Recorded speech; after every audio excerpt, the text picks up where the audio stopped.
Mark, we have 3 weeks to go in the regular season, and we have the Broncos atop the standings as the number one seed right now, the team that has clinched a playoff Excuse me, spot. what'd you say? The Broncos, What'd you say? yes, number one seed, yep. The Broncos, number one seed. That's interesting. That's great. And then you have like the Patriots, the Jags, the Steelers, the Chargers next in line, and it's like all those teams are questionable in their own way. And I'm wondering, do you feel like at this late point in the season you have a feel for sort of the power structure of the AFC and who the really good teams are? Or, I mean, you've kind of alluded to it. Josh Allen is the sixth seed, but he's also Superman. Like, what do you think of the sort of the standings right now in the AFC? Who's for real? Who isn't?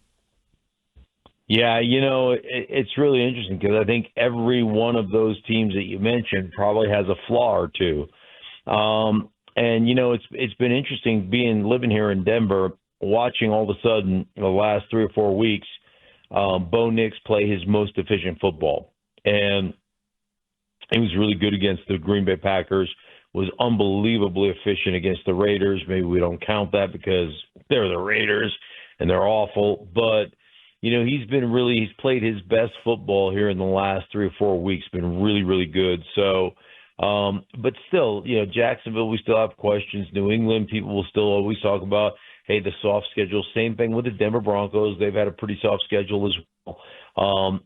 So everybody's got a few of those flaws.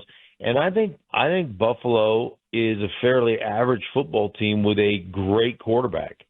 But one of the things I don't trust about them is it always seems to be, come playoff time or in critical moments, that coaching staff always feels to me they're just like, hey, Josh, go out and win a game for us.